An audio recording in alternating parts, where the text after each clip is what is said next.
Assalamualaikum warahmatullahi wabarakatuh.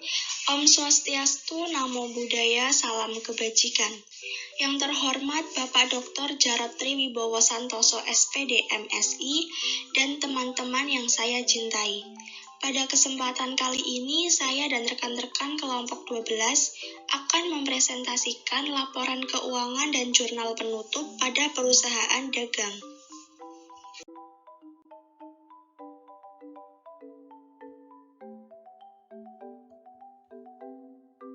Sebelumnya, saya akan memperkenalkan anggota dari kelompok kami yang terdiri dari Noir Itsariah dengan NIM belakang 030, Syarafina Zalfazal Yanti dengan NIM belakang 027, Dian Noviani dengan NIM belakang 013, dan saya sendiri, Fidela Anindya Putri dengan NIM belakang 029.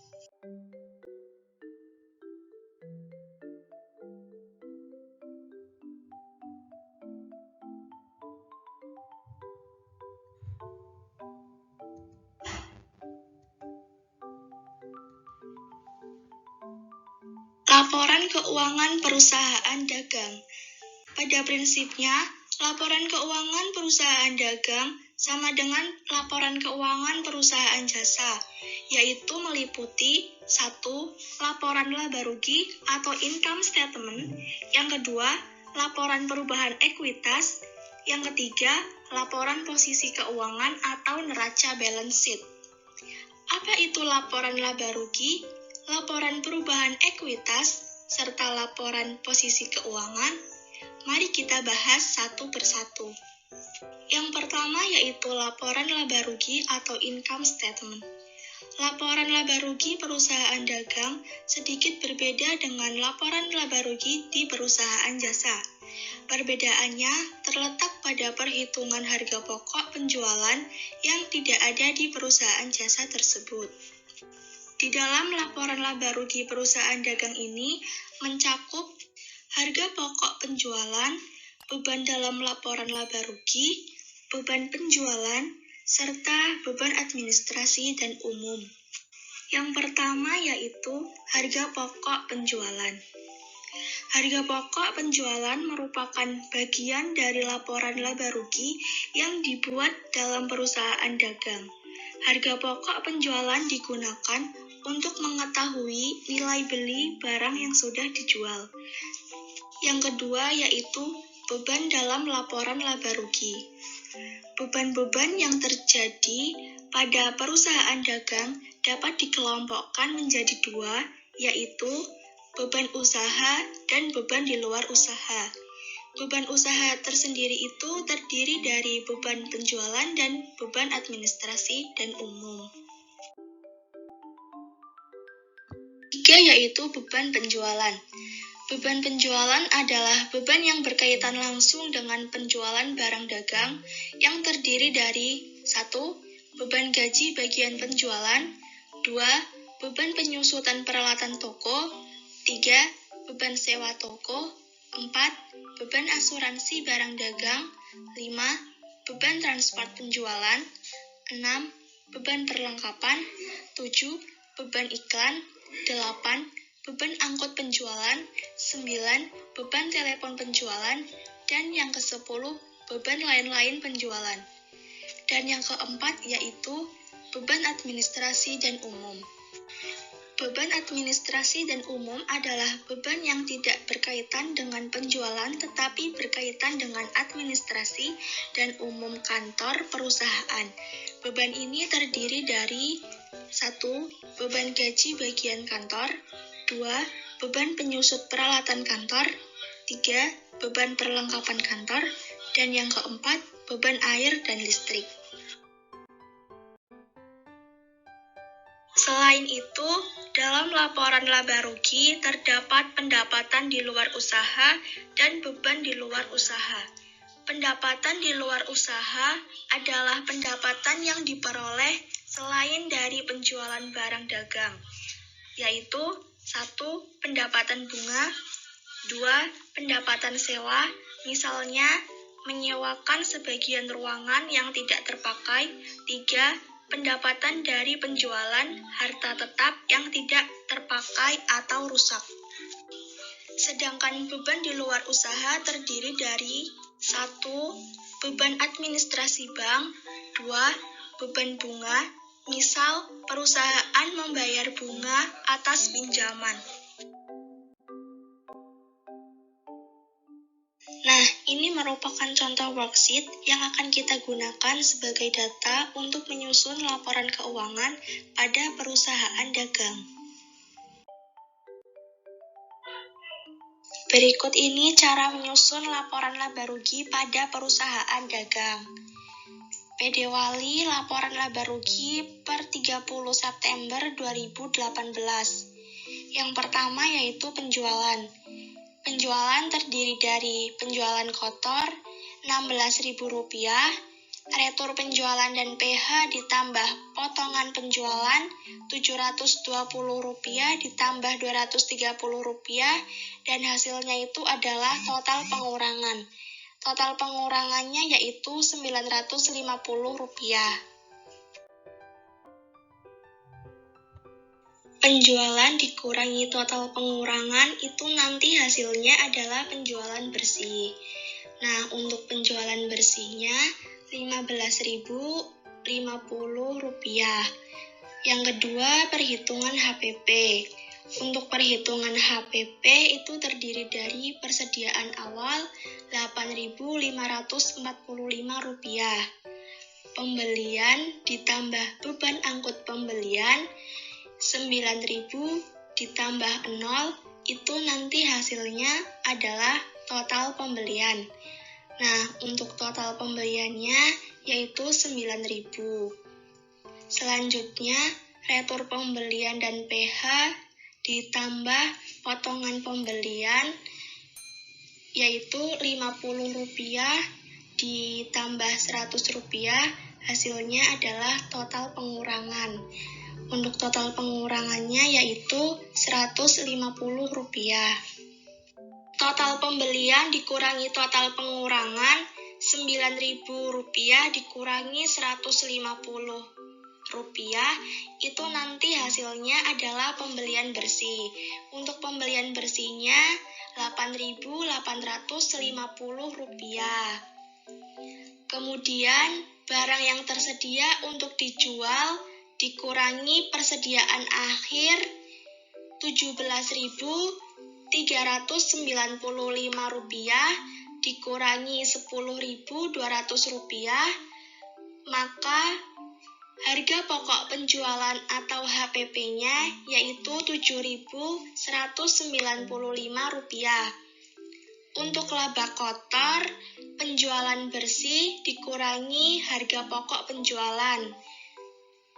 Penjualan bersihnya Rp15.050 dikurangi harga pokok penjualan Rp7.195. Jadi, laba kotornya Rp7.855. Yang ketiga, beban-beban usaha.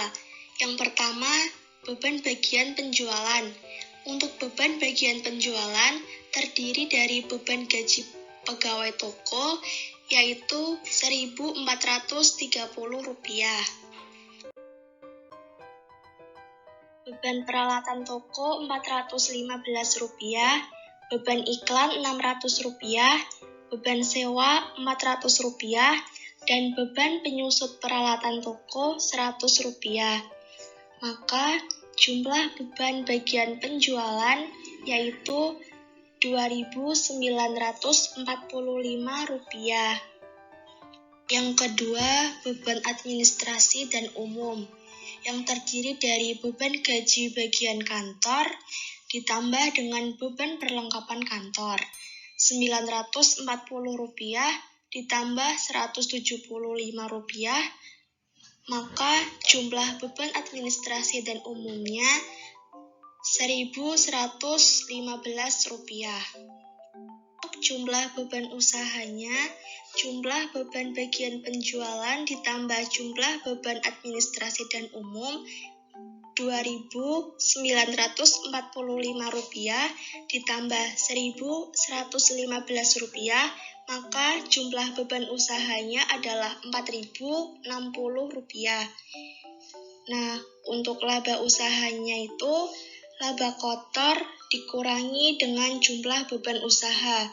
Untuk laba kotornya Rp7.855 dan jumlah beban usahanya Rp4.060.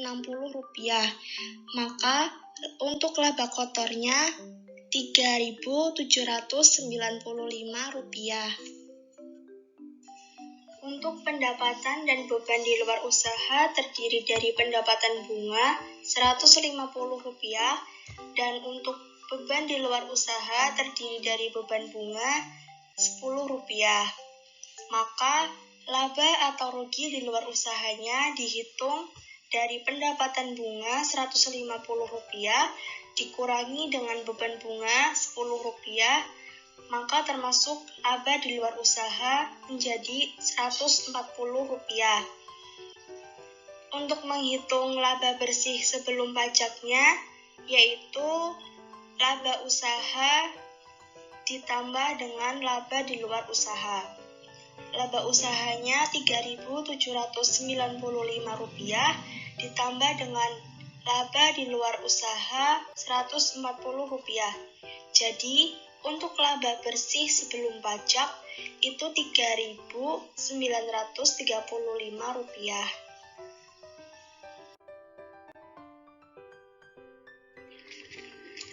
Selanjutnya B. Laporan perubahan ekuitas. Bentuk dan isinya sama dengan perusahaan jasa. Tetapi dalam perusahaan dagang terdapat akun persediaan barang dagang. Berikut ini contohnya. Modal awal yang pertama itu Rp26.000, ditambah investasi pemilik Rp0. Laba bersihnya Rp3.935. Total tambahannya menjadi Rp3.935. Dikurangi pref-nya Rp110, maka total pengurangannya menjadi Rp110. Tambahannya menjadi Rp26.000 ditambah Rp3.825, modal akhir menjadi Rp29.825. Lalu C. Laporan posisi keuangan. Bentuk dan isinya sama dengan perusahaan jasa, tetapi dalam perusahaan dagang terdapat akun persediaan barang dagang. Berikut ini contohnya. Yang pertama aktiva. Akunnya yaitu kas dengan jumlah 7.440, lalu piutang dagang dengan jumlah 1.260, selanjutnya persediaan barang dagang dengan jumlah 10.200, lalu perlengkapan toko dengan jumlah 210, selanjutnya perlengkapan kantor dengan jumlah 65, lalu sewa dibayar di muka dengan jumlah 2.000, selanjutnya iklan dibayar di muka dengan jumlah 1.400. Selanjutnya peralatan toko 12.000 dan akumulasi penyusutan peralatan toko 250 sehingga jumlahnya 11.750. Jumlah aktiva seluruhnya yaitu 34.325. Selanjutnya pasiva dengan akun yang pertama utang dagang dengan jumlah 4.500, lalu modal dengan jumlah 29.825. Jadi jumlah pasifanya yaitu 34.325.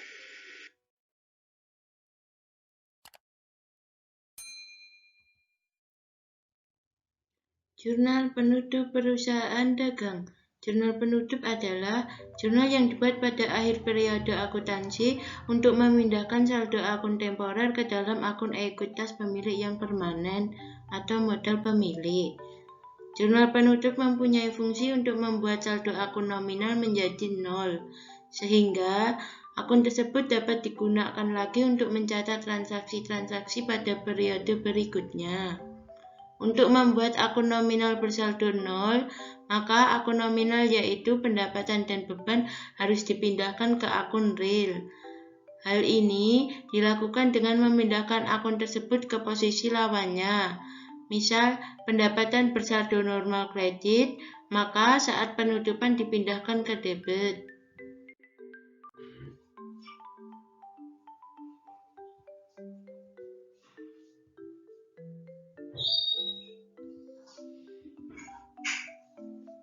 Selanjutnya, langkah-langkah yang harus dilakukan dalam penutup bukuan adalah sebagai berikut. 1. Menutup semua akun pendapatan ke akun ikhtisar laba rugi dengan cara mendebit akun pendapatan dan mengkredit akun ikhtisar laba rugi. 2. Menutup semua akun beban ke akun ikhtisar laba rugi dengan cara mengkredit akun beban dan mendebit akun ikhtisar laba rugi. 3. Menutup akun ikhtisar laba rugi ke akun modal dengan cara jika laba, mendebit ikhtisar laba rugi dan mengkredit modal sejumlah laba yang diperoleh. Jika rugi, mengkredit ikhtisar laba rugi dan mendebit modal sebesar rugi yang diperoleh. 4. Menutup akun pref ke akun modal dengan cara mengkredit akun pref dan mendebit akun modal.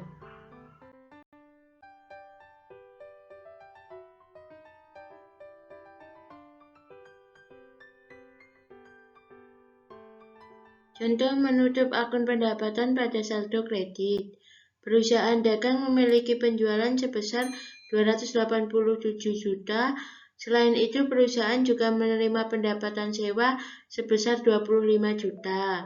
Maka, pencatatan jurnal 31 Desember 2020 adalah debit pendapatan penjualan 287 juta, debit pendapatan sewa 25 juta, kredit ikhtisar laba rugi 312 juta.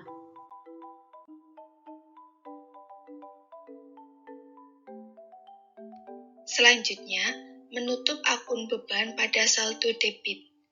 Menutup akun beban pada saldo di debit, yang biasanya beban ini termasuk diskon penjualan, retur dan potongan, harga pokok penjualan, ongkos kirim, dan beban lainnya terhadap ikhtisar laba rugi. Seperti contoh soal jurnal penutup perusahaan dagang di bawah ini. Tanggal 31 Desember 2020, nama akun ikhtisar laba rugi bersaldo debit sebesar Rp289.430.000. Kemudian akun retur dan potongan penjualan bersaldo kredit 2 juta, diskon penjualan bersaldo kredit Rp3.290.000, beban gaji penjualan 45 juta, harga pokok penjualan 155 juta, beban iklan 8 juta, ongkos kirim penjualan Rp2.880.000, beban penjualan lain-lain Rp1.470.000, beban gaji kantor 35 juta, beban sewa Rp25.450.000, beban penyusutan Rp3.560.000, beban asuransi Rp2.545.000, beban habis pakai Rp1.245.000, beban administrasi lain-lain Rp550.000, beban bunga Rp3.440.000. Nah, saldo debit pada ikhtisar laba rugi ini didapat dari total retur, diskon, beban, dan harga pokok penjualan yang ada di saldo kredit. Sehingga total ikhtisar laba rugi itu bersaldo debit sebesar Rp289.430.000.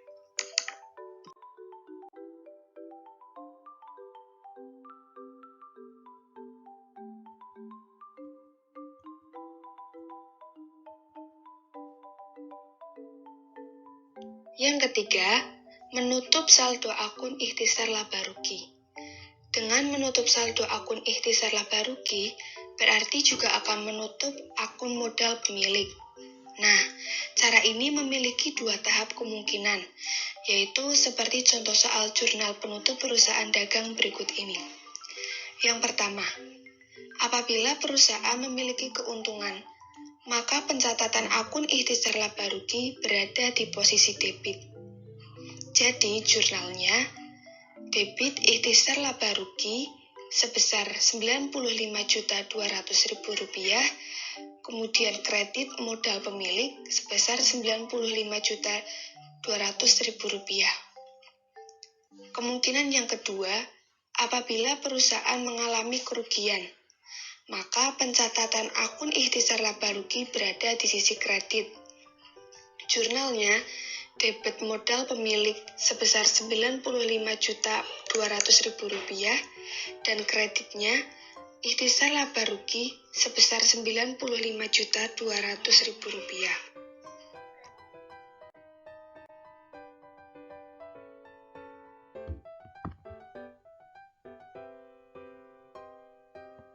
Yang keempat, menutup akun prive atau penarikan bagi pemilik. Terakhir, pada tahap ini dengan cara menutup akun penarikan modal pemilik. Dengan contoh jurnal penutup perusahaan dagang sebagai berikut. Debit modal 27 juta dan kreditnya prive 27 juta.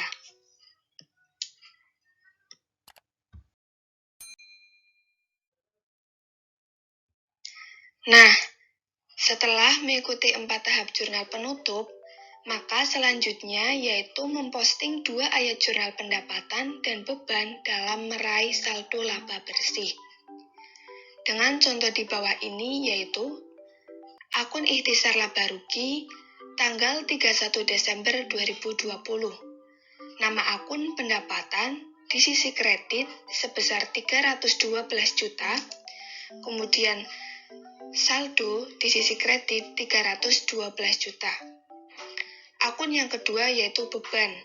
Di sisi debit sebesar Rp289.430.000, saldo di sisi kredit Rp22.570.000. Laba bersih di sisi debit sebesar Rp22.570.000. Akun pendapatan di sisi kredit sebesar 312 juta itu didapat dari jurnal penutup pendapatan yang sudah kita buat sebelumnya. Dan akun beban di sisi debit sebesar Rp289.430.000 itu juga didapat dari jurnal penutupan beban yang sudah kita lakukan sebelumnya. Sekian pemaparan materi dari kelompok kami. Apabila ada kesalahan, kami mohon maaf. Terima kasih.